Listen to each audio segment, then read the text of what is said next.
बिस्मिल्लाहिर्रहमानिर्रहीम। मोहतरम जनाब अस्सलाम वालेकुम रहमतुल्लाहि व बरकातहू। इस वीडियो में हम बात करते हैं समझौते की बात वाक़िए की, जो इस तरह है।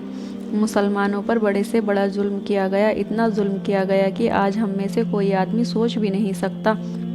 यह जुल्म गरीब बेबस गुलामों और लोंडियों पर ही नहीं हुआ, बल्कि अमीरों और रईसों कबीलों के सरदारों पर ऐसे ही जुल्म किए गए। हज़रत उस्मान बिन अफ़्फ़ान, हज़रत अबू हुज़ैफ़ा बिन उतबा, हज़रत अब्दुल्ला बिन मसऊद, हज़रत अब्दुर्रहमान बिन औफ़, हज़रत जुबैर बिन अब्बास कुरैश के मशहूर और ताकतवर कबीलों से ताल्लुक़ रखते थे। बहादुर थे, इज्जतदार थे, लेकिन मुसलमान होने पर उन्हें भी जुल्म था निशाना बनाया गया। मुसलमानों ने निहायत सब्र व शुक्र से सख्तियाँ झेली, जुल्म सहे, पर एक मुसलमान भी इस्लाम से न फिरा। मुसलमानों के इस जमाव ने काफिरों को हैरत में डाल दिया। चूँकि तबीयतें अलग अलग होती हैं, कुछ लोग दिल के नर्म होते हैं और कुछ सख्त। कुछ कुफ़ार ऐसे भी थे जिनके दिल जुल्म की इस इंतहा पर पसीजे। उन्होंने संगदिल जालिमों को समझाना शुरू किया। वे भी मजबूर मुसलमानों पर इंतहाई जुल्म व सितम करके थक चुके थे। कुछ नरम पड़े। इससे मुसलमानों पर जो सख्तियाँ की जा रही थी उनमें से कुछ कमी आई। जब अक्सर लोगों ने देखा कि मुसलमान पिटते हैं, धूप में जलती रेत पर लिटाए जाते हैं, भारी और वजनी पत्थर उनके सीनों पर रख दिया जाता है, सारा सारा दिन भूखे प्यासे रहते हैं और फिर भी इस्लाम को नहीं छोड़ते, तो उन्हें ख्याल हुआ कि ये इतने बेवकूफ़ नहीं हो सकते। ज़रूर इस्लाम की तालीम ऐसी अच्छी है जिसे छोड़ना उन्हें पसंद नहीं। इस ख्याल ने बहुत से लोगों को मुसलमान होने पर उकसाया। चुनांचे वे छिपकर अरकम के मकान में पहुँचे, हुजूर सल्लल्लाहु अलैहि वसल्लम की खिदमत में हाजिर हुए। मक्का के काफिर चाहते तो यह थे कि मुसलमान फिर काफिर हो जाए, पर उल्टा असर हो रहा था।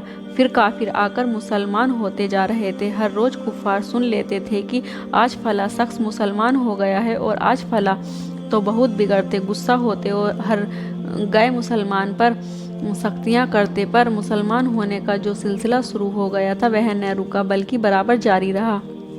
यह देखकर कुफ़ार में बड़ी बेकरारी रही, खास तौर से अबू जहल, अबू लहब, उतबा, वलीद, अबू सुफियान, आस बिन वाइल, सहमी और इसी किस्म के बड़े लोगों की चिंता बढ़ गई। बात यह भी थी कि ये लोग न सिर्फ इज्जतदार और मालदार थे, बल्कि इनमें से हर एक किसी न किसी ओहदे पर था। जैसे अबू सुफियान कुरैश का अलंबरदार था, अब्बास हाजियों को पानी पिलाते थे, वलीद सवारों का अफसर था, हर्ष बिन कैस खजाने का मालिक था और अबू जहल अपने कबीले का सरदार था।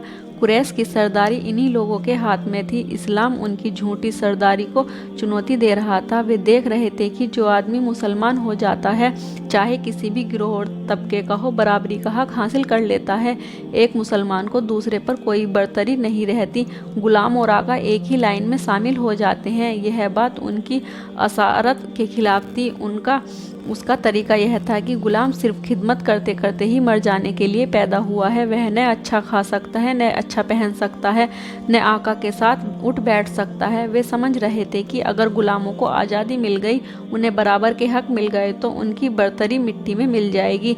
इसलिए वे भी इस्लाम और मुसलमानों से दुश्मनी का बर्ताव करते थे। लेकिन जब उन्होंने मुसलमानों की तादाद बढ़ते देखी तो घबरा गए। अबू जहल ने फिर मजलिस सूरा बुलाई। जब सब आ गए तो उसने कहा कि बुतों के परस्तारों, अफसोस है, हमने शुरू में जिस फितने को मामूली समझा था वह बढ़कर हमारी सरदारी को चोट करने लगा है। अगर कुछ दिन और गाफिल रहे तो अजब नहीं, तमाम मक्का और सारा अरब मुसलमान हो जाए, फिर हमें भगाने का रास्ता ढूंढना पड़े, या जिन लोगों पर हम हुकूमत करते रहें उनके महकूक बनकर रहें। क्या यह बात हमारे लिए शर्म की बात न होगी? कम से कम मैं इस बात को किसी तरह सहन नहीं करूँगा। इस वक्त तुम लोग मौजूद हो, या तो मोहम्मद के फितने को दूर करने की तदबीर सोचो, वरना मैं साफ तौर पर कहता हूँ कि मैं यहाँ से कहीं और चला जाऊँगा। अबू जहल की पूरे मजमे ने तायीद कर दी। अबू जहल ने कहा, मुझे हैरत है कि मोहम्मद लोगों पर क्या जादू करता है, नाउजुबिल्लाह, कि वे 1000 सितम के सहने पर भी इस्लाम से नहीं फिरते। वलीद ने कहा, असल में वह बड़ा जादूगर है, जो आदमी उससे एक बार बात करता है उसी पर मोहित हो जाता है। उतबा बहुत इल्म वाला था, उसे अपनी जुबानदाजी पर बड़ा नाज था। उसने कहा, मेरे ख्याल में वह कुर्सी का भूखा है, इसलिए उसने कौम में फितना पैदा कर रखा है। अबू लहब बोला, अगर वह कुर्सी चाहता है या दौलत चाहता है या किसी औरत पर आशिक है तो वह जो चाहे उसे दे दो, अभी तो इस फितने को किसी न किसी तरह दबा देना मुनासिब है। आस ने मूंछों पर ताव देकर कहा, हरगिज नहीं, उसे कुछ भी नहीं दिया जा सकता। अगर आज हम उससे रोब खाकर जो मांगे दे दें तो कल कोई और उठ खड़ा होगा और परसों कोई और। सोचो, इस तरह से हम किस किस को और क्या क्या देते रहेंगे।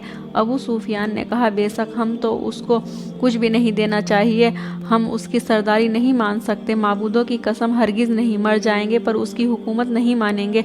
वलीद ने कहा, जो फितना हमारे सामने है वह मामूली नहीं, हम देख रहे हैं कि दिन ब दिन उसके मानने वालों की तादाद बढ़ रही है। हमने उस पर सख्तियां करके देख लिया, कुछ नतीजा नहीं निकला। बेहतर यही है कि जो वह मांगे दे दिया जाए। आज के लिए बस इतना ही। अगली वीडियो में हम हाजिर होंगे समझौते की बात वाक़िए के दूसरे हिस्से की। तब तक के लिए अल्लाह हाफिज़।